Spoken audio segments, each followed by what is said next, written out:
There's absolutely no reason to presume that the wives of Noah's children were descendants of Satan either. Because God would not be preserving the lives. I just told you, they are dead, they shall not live, they are deceased. He's not going to be preserving the lives of what he has declared must die. Man can be resurrected. These creatures can't be. Genesis 6:8. But Noah found grace in the eyes of the Lord. These are the generations of Noah. Noah was a just man and perfect in his generations and walked with God. So Noah was a God-fearing, righteous man.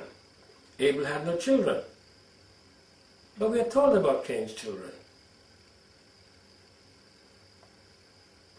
What is certain is that outside of Noah, there were other children of Adam who could easily have got mixed up with fallen angels, as stated in Genesis 6. It didn't have to just be the children of Cain. You know, I can't say, oh, it was just the children of Cain who had relations with fallen angels. How could I say that? No more than I could say that a specific tribe of biblical Israel are Satanists.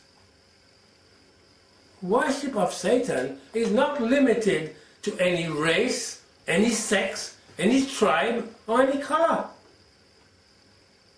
It just isn't. We got them in all colors. Look at the leaders of the world. Some of them are an abomination. They're killing their own people off. They're sending their own people to war, to die so that other people could make money. Look at Mr. Mugabe down in Africa, what's going on down there. Satan is not a racist. He is many things, but he isn't a racist. Because he doesn't care who he kills. Your color doesn't come into the equation. Anyone will do. The first recorded eruption of the mix of angels with man, humans, took place at Genesis 6. The second eruption took place after the flood, sometime after the flood. Started, it seems, in the area of Canaan.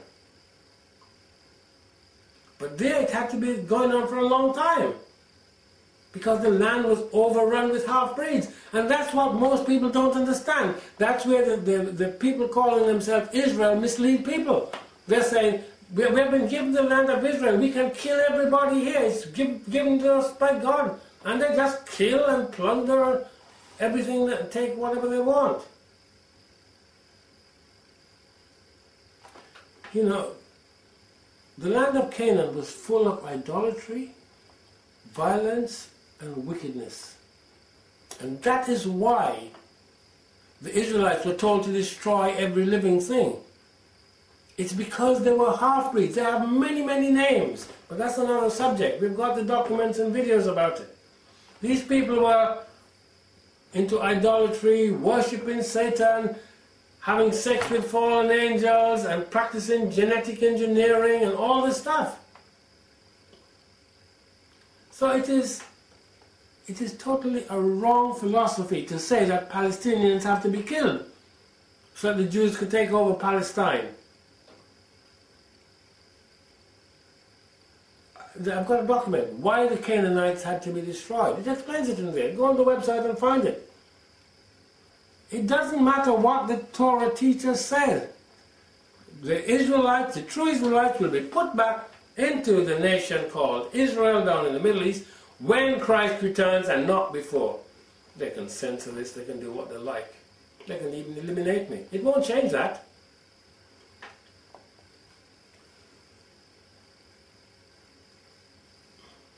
Then there was a further eruption of these creatures.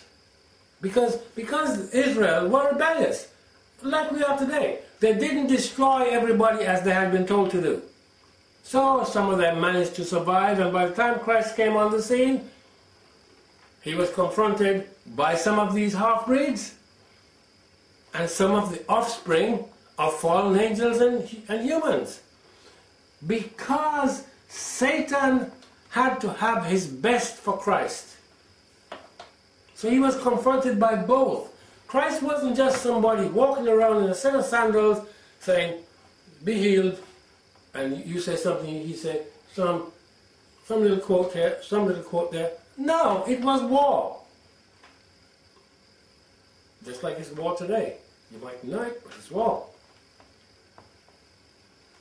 Satan spared absolutely nothing. He even tried to make Christ doubt who he was.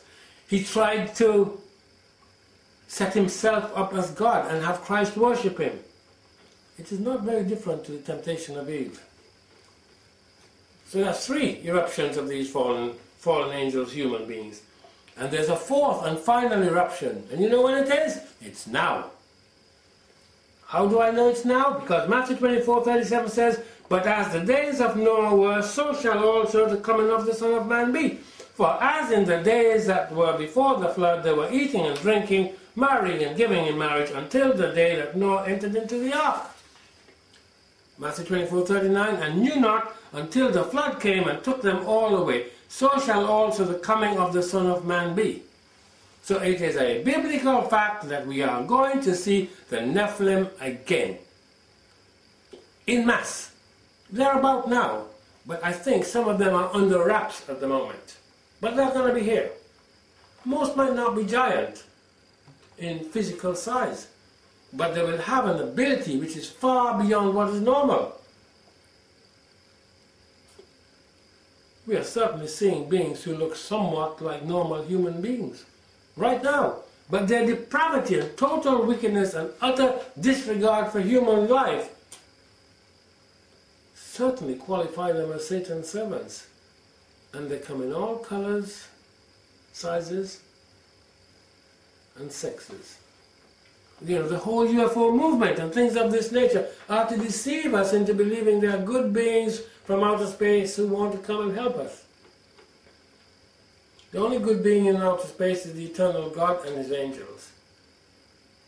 And they don't go masking around like Satan's cohorts. So we have dealt with this mix. There's one further element that needs to be addressed. The idea that the mark which was put on Cain was to make his skin black is just another attempt to divide people and make the black people appear to be inferior to all non-black people.